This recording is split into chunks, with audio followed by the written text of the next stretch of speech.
Alright, so now that we got everything laid out how we wanted, and we saw that we needed to make a few modifications to our bleachers set up so that the artist had full control over a couple of things that we hadn't accounted for originally, we have now brought the first volume of the Technical Director series to a close. That's right. We started out in this volume with a simple storyboard depicting a relatively simple animation that was to be created inside of Houdini.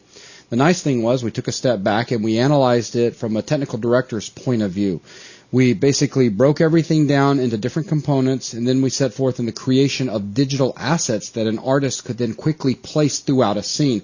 So when Steve was able to switch his hat from technical director to artist, it took, 10 minutes to have everything set up? Yeah, very quick process, because the parameters we created on our assets allowed great flexibility and very quick control of getting everything positioned and sized and all of the various settings set up. It did. I'm glad you mentioned flexibility, because that was one of the other things that we saw, and that was as an artist is using an asset created by a technical director, the artist may find from time to time that he just does not have the flexibility required to get the look that he's looking for. In this particular case, we had a fictitious artist, which was really Steve using it and myself looking at it going, hey, can you do this? Can you do that?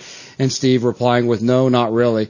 And so I, acting as the artist at that point, requested from Steve some modification to the bleachers assets so that we could indeed control both the width and the depth of our benches, as well as adding additional characters into a seated crowd that looked fairly decent to begin with. Steve then demonstrated how we would go about modifying a finalized digital asset such that we could give that control to an artist. We saw that it was really easy to go about doing. It was very cool, just taking some points and then having the crowd simply respect that, and everything worked perfectly. It's been a fun DVD. We've covered a lot of ground. We've looked at everything from SOPs to some shops over to some VOPs. Wow, it just all sounds so cryptic when you say it like that. There's been a lot of expressions, a lot of neat things.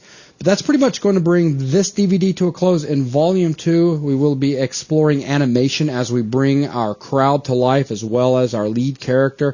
From there, we're going to move into lighting. We're going to spend a bit of time with lighting, making sure that we have more than one or two lights in a scene and that everything looks very rich.